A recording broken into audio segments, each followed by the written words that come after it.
Hello and Happy New Year, everyone. I'm Dan, your friendly fishmonger at dansfish.com. One of the most common questions we get asked is, what are your most expensive fish? So today we're going to show you. We're going to take you around and show you our 10 top most expensive fish. And I'm going to try where I can to explain, why is this fish so expensive? That's a crazy price. Why? So we're going to start with the least expensive of our top 10 most expensive and work up to the very most expensive fish we have here in the warehouse, with two exceptions. I recently did a video of our fancy live bearers, so I'm not going to show the expensive live bearers. And I've done videos in the past of our expensive plecos, so I'm not going to show the plecos either. So these are our top 10 most expensive fish that aren't live bearers or plecos. Okay, here we go. All right, coming in at number 10 is the Saapa Red Pencil fish. These guys turn bright red. Like Johnny says, they're like salmon that are in spawning mode. Like, look at the brightness on that guy right there. They're hardy, they're beautiful, and they're small. So why would a fish that's only an inch or a little over an inch cost $59.99? That's like 60 bucks. That seems like a ton, and it is a ton. The reason is that these are very difficult to collect. They come from Peru, but they come from far-flung areas of Peru, out in the wilderness. There's not a lot of infrastructure around there. So in order to collect them, people have to saddle up and go on a long journey. And then once they've collected them, they have to figure out how to get them back to a city alive so they can get on a plane and end up in our tanks here in the United States. So all that work and effort, just the logistics of getting them and then bringing them back in good shape, make this tiny little fish a very pricey fish.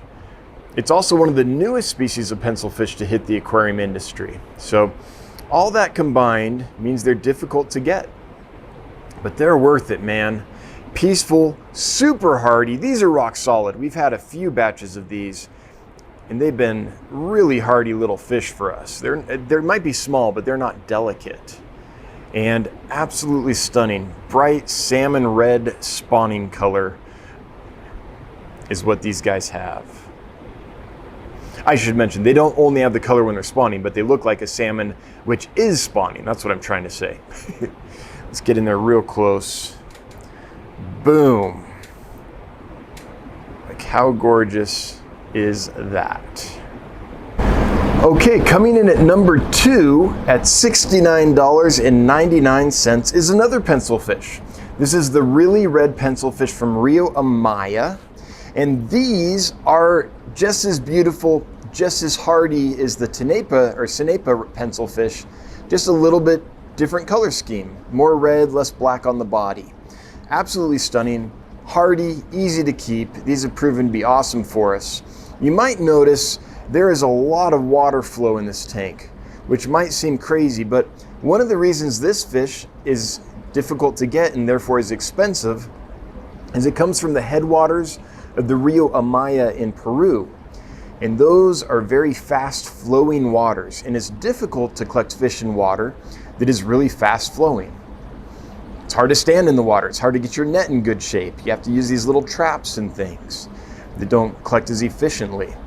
On top of that, those headwaters, just like the Saapa pencil fish, those headwaters are far flung from civilization. So again, you have to saddle up, go out there, get them, figure out how to get them back in good shape. So the same scenario basically as the Saapa red pencil fish affects the price of these. Same size, same everything pretty much, super easy to take care of. Just a little bit more red without the black highlights on the body. Let's get in there and see. Look at these beauties. By the way, they eat everything. Right now they're eating on flakes just fine. That's what I fed them here for this video. They are not a picky fish whatsoever. Oh, those are stunning. Okay, moving on to the next one. Oops, I just realized I did that slightly backwards. These should be number 2, not the Rio Amaya pencil fish. So the Rio Amayas are number 3. This is number 2 at $64.99. The Rio Amayas are $69.99. Sorry for my error. This is Coridor Pantanalensis. It is a beautiful Cory. You're like, what? Those look like kind of rust reddish little things. Those don't look beautiful. Well, you're right. Right now, they're about 1.5 inches, 1.25 inches. They're small, they're little babies. This is a big fish for a Cory. These are gonna get 3 to 4 inches and be big, chunky tanks. And as adults, the males develop stunning coloration. Really beautiful, bright, intricate lace pattern on their back against a nice background. It really pops. They are one of the most beautiful Corydoras fish out there. So right now they don't look like much, but they're gonna grow into spectacular fish. So why do I get them small like this? Well, the answer is because I can get them bred and raised in aquariums at this size. In order to get the big chunky adults, I would need to export them out of Belém in Brazil. And I have yet to find a really good way to do that. It's difficult right now to get good quality fish exported out of Brazil in my experience. So working with some suppliers to see if I can make that happen better. But for the moment, you get healthier fish if you get them aquarium bred and raised. So yeah, they're small. Yeah, they don't have their color yet, but they will. And they're much healthier. So I think it's worth the trade-off. Also, those big adults that we'd have to export would be quite a bit more expensive. So these are already expensive at $64.99. Those big adults, which are going to be less healthy, would be even more expensive. So I think this is the way to go. Just take some patience to raise them up. Look at those cute little buggers. Hungry hippos. Coming in at number 4 at $69.99 are these double red tail Hillstream loaches. Now these ones down on the sand here are kind of a light bodied color, but if they go up onto a dark background like this group here, then they turn a darker body color. But the really cool thing about these is they have the same patterning, well, similar patterning to like a reticulated Hillstream loach, Sowelia lineolata, but these have a bright red tail. Look at that nice bright red tail. Here's the light color phase, what that looks like. I found them to be just as hardy and easy to keep as a normal reticulated Hillstream loach, so not a difficult fish to keep. I don't know why these are expensive other than they're difficult to get, and I don't know the details of that. I don't know if they're far flung or if it's the habitat's really hard to enter and collect them. Not quite sure. But I do know that this and several other species of absolutely stunning Hillstream loaches exist out there, but are almost not available. Coming in at number 5 are these. These are the red devil angelfish. Now these are expensive because they were bred and raised by German breeders, and the folks in Germany, they pay their workers more. It costs more to produce goods in Germany than it does in other parts of the world. So why do we care? Why would we buy them from there at a higher price than buying them from another part of the world at a cheaper price? Well, besides the ethics around the different working conditions and requirements and stuff in various parts of the world, if we ignore all that and just focus on the fish itself, what I like about these German breeders is they tend to focus not just on color, which is what lots of parts of the world focus on, but also they pay attention to the fins and the body shape and other things and the contrast. So you get all that. The breeders out of Germany and Europe in general tend to be focusing on more than just color. They're also trying to get a high quality fish in general. Now, if you look in the back there, you'll see a very special fish. These are the Phenacogrammus fantastiques out of the Congo. That's not on the list. I actually think these are probably all sold out right now, but that's just a really cool tetra that you almost never see.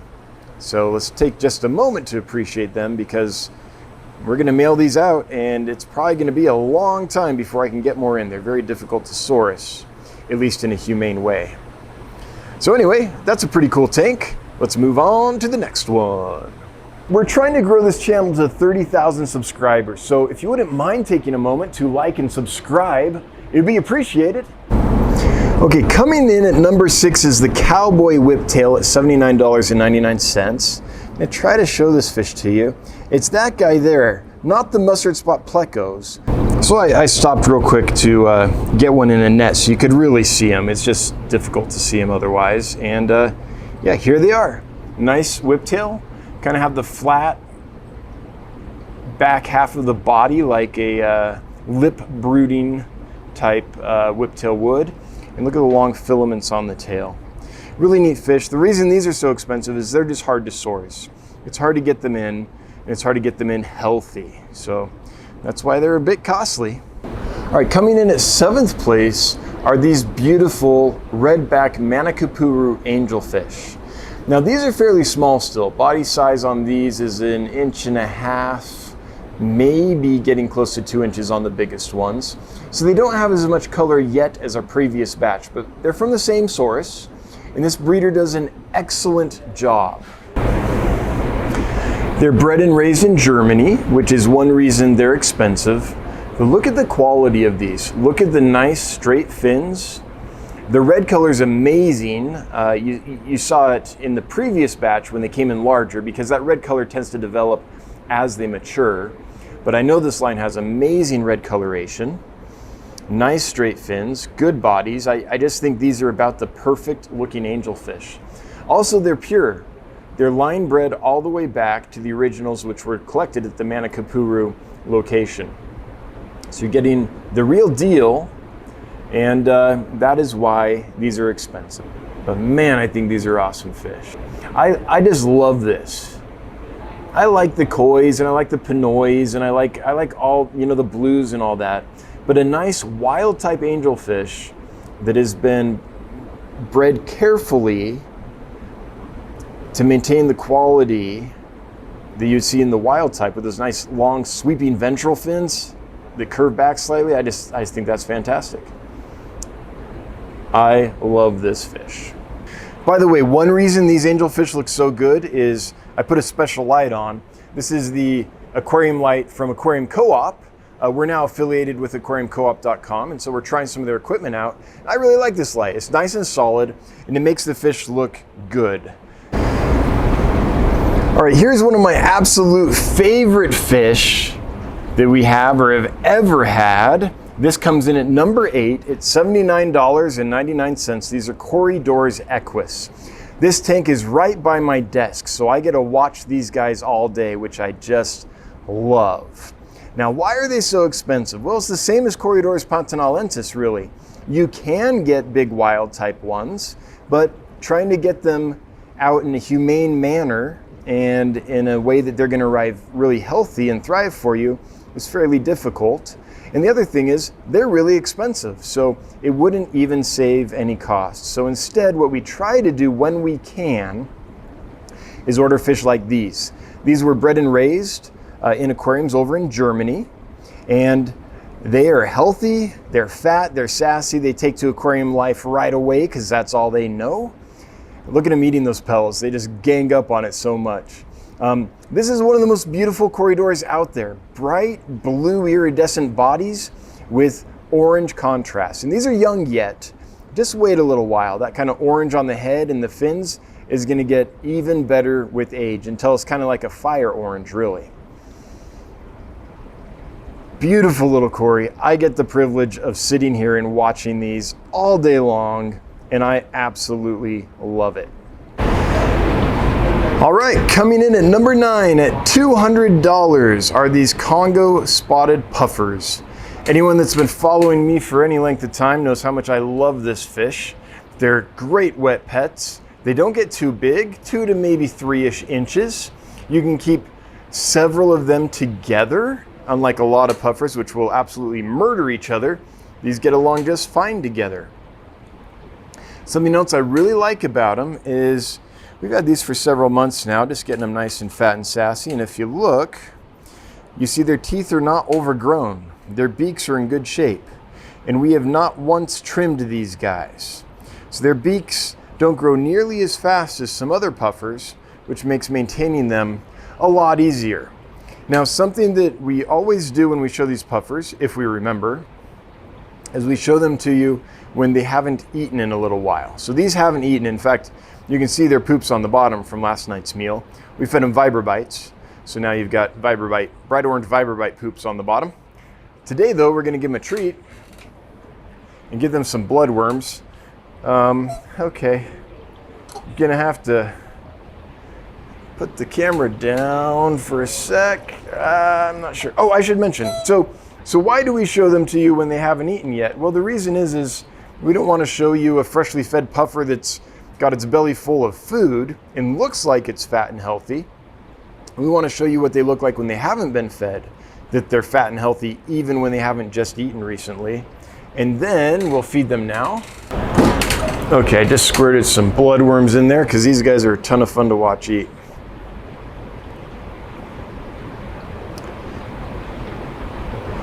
These are truly little puppy dogs, great little pets. We have these and we have these here. And once those are gone, that might be it for a while because we haven't found a really good place to get them yet.